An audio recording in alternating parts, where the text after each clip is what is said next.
Hello everyone, welcome back. You're the Nutritionist with Julie. My name's Julie, and today's topic is celiac disease. Kind of been a lot in the media. You hear a lot about gluten-free diets, and maybe some people have intolerance to wheat or a food allergy or food intolerance. But celiac disease is actually an autoimmune condition where the body just does not absorb gluten, which is technically a protein, and it's a protein found in wheat, rye, and barley. Oats through cross-contamination, but technically oats do not contain gluten. And what happens with individuals with celiac disease and they eat these types of proteins, it destroys their villi. So our intestines are filled with those microvilli, and what happens with constant consumption of the gluten is it just flattens those villi. And then it leads to a lot of nutritional deficiencies, so just nutritional imbalances. The symptoms can vary literally from head to toe. So you can get migraines, you can get joint pain, a lot of GI issues, whether it's constipation, bloating, gas, diarrhea. If long-term effects, if you keep consuming gluten when you have celiac disease, it can lead to miscarriages, fertility problems. It can lead to different types of cancer within the stomach or the intestines, which is completely different from some individuals who just have an intolerance to wheat, which is just sometimes they call it just food allergy symptoms. And that can range from headaches to just kind of bloating, gas, or pain, but it doesn't lead to those long-term consequences that somebody with celiac disease has. And how do you know so much about this disease? I focused a lot of time on studying celiac disease after I was diagnosed, and I wasn't diagnosed until like my 30s or kind of like in my 20s, around there, just because I learned more about it at Bastyr. Before then, I didn't really know much about celiac disease or gluten intolerance or any of those things. And looking back after I studied it, I realized I had a lot of the symptoms as a kid, but it just wasn't commonly diagnosed.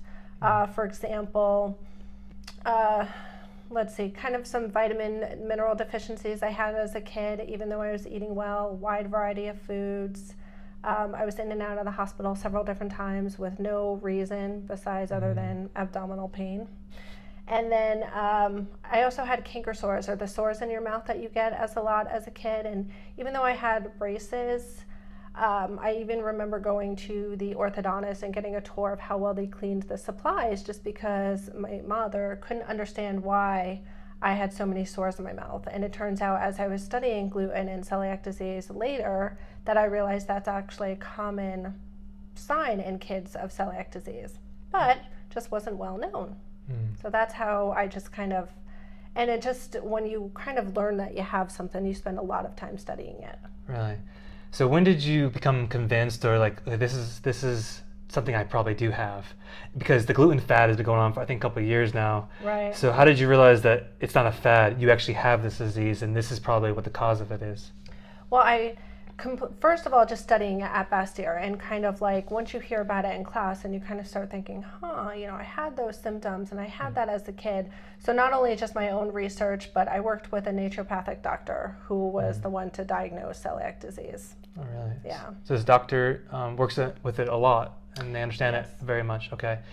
So when you were a kid, remember she was a swimmer, so you swam a lot and everything, and you had the braces, and you were having all these problems. What were these problems you were having as you were growing up? And then obviously you didn't know there was celiac disease, but what were the problems you were having exactly? Some of the main things as a kid. What would someone out there, if their kid has it or if themselves have it, what signs did you have that were obvious today but not back then? But what signs that they would probably have they could relate to? Very good question. And of course, all the signs and symptoms are going to vary from person to person. Looking back, a lot of my signs as a kid was constipation, and then different types of like headaches, and of course the big one was just abdominal pain, just kind of like all the time, whether it was bloating or it would just be the way I always said, because doctors, every time you go to the hospital, kind of want to know how the abdominal pain is, and I'd always end up going to the hospital because they had to rule out appendicitis, but it was never appendicitis. It just kind of literally felt like there was a rope in my stomach and somebody just kept pulling it tighter and tighter. But and that was kind of like adolescence. You can have the gene for celiac disease, but it doesn't have to necessarily be turned on. They say sometimes it gets turned on with different stress or different life situations, but you could have the gene and not actually have celiac disease. Now, in very little kids or toddlers, some of the signs are just malabsorption. It's like they're just not digesting their food. They might have bloated out stomachs. They could have types of joint pain. Sometimes in kids it's hard because if they're small and toddlers, it's not always addressed, because sometimes you don't know whether it was some type of food that they ate.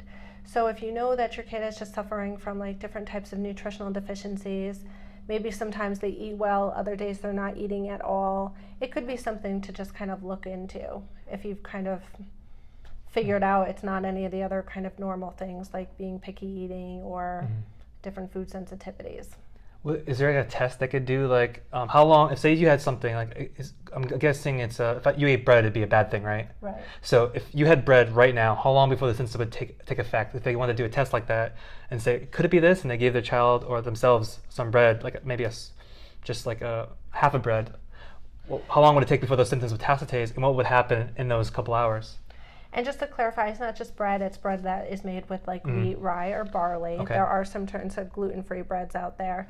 But generally, if I had something with gluten, I would probably notice signs within like an hour to 3 hours, or even more. Sometimes the signs hit within like 24 hours. And that could be like the long-lasting one, like the abdominal pain or the headaches or like the joint pain.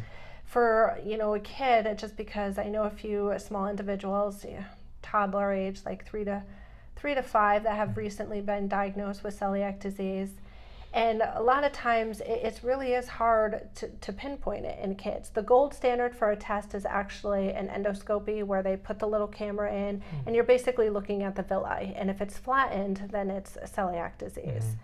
But in order to get that test, you still have to be eating gluten. And sometimes I say gold standards too. It's not always like documented, but basically you just cut it out from your diet for 2 to 3 weeks. And then when you gradually add it back in, you kind of see how your symptoms are. It may not be that confirmed diagnosis of celiac disease because you need the endoscopy and other tests, but it can just let you know if your body feels better after it, if some of your signs and symptoms go away. It's a clear sign that you're just not digesting that food very well. Sure.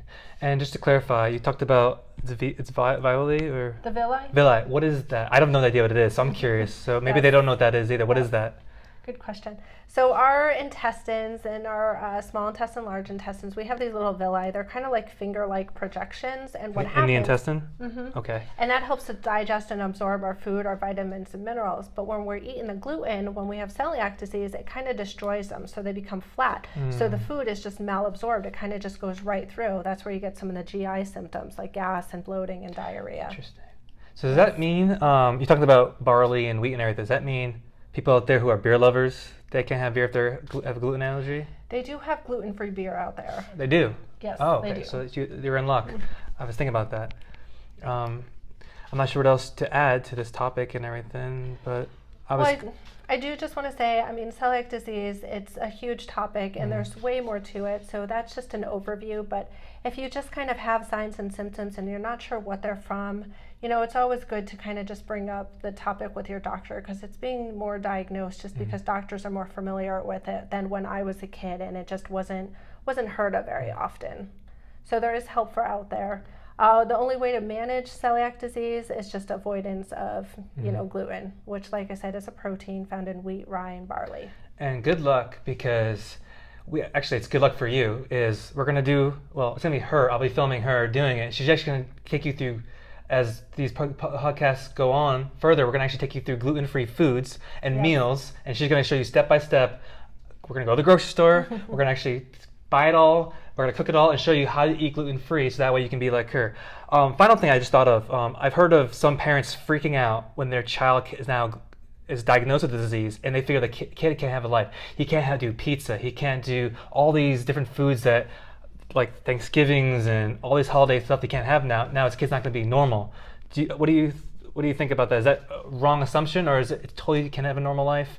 What do you think? Absolutely. It goes a little bit in both ways. It is hard for kids if they have birthday parties or pizza parties with their friends. But like I also said too, years ago, they didn't have all these gluten-free options that they have today. Restaurants are more familiar with gluten-free. They sell gluten-free pizza crusts, cupcakes, cake mixes that are gluten-free, which they didn't have 20 or 30 years ago. So it does make more of a challenge, especially if your kid is one of those adventurous that goes and likes to taste all different types of foods. but they're also going to grow up learning that what that type of food does for them. It's not an anaphylactic, so they won't go into 911 emergency if they have gluten. It'll just kind of affect their GI intolerance, but they can absolutely have a normal life, fun with their family, their friends. It's just being one step cautious more, just like any other individual that might have a food allergy. All right, so final question. I'm going to the grocery store, and I know I have this gluten problem, and I'm going down each box, I'm looking at the ingredients. Am I just looking for gluten-free, or am I looking for other things? Oh, good question, but that's like a whole array of things because gluten can be found, I mean, besides just the protein, wheat, barley, and rye, so wheat bread, rye bread, any type of, like you said, alcohol that's going to have barley. But at the grocery store, it can be in so many different things. Besides your typical, crackers and breads, it's in a lot of like seasonings, so those gravy mixes, or pretty much always to be cautious of anything in a box, because whether it's a gravy mix and they use wheat flour as the thickener, or some of those breadcrumbs always going to have the wheat in it. Yes, that would be a whole nother topic on all the different types of foods that can. I guess we'll do another video on that. Okay, but okay, I think I'm good for right now. Thank you. Right. And remember, put your questions below on this topic, celiac disease or anything gluten problem.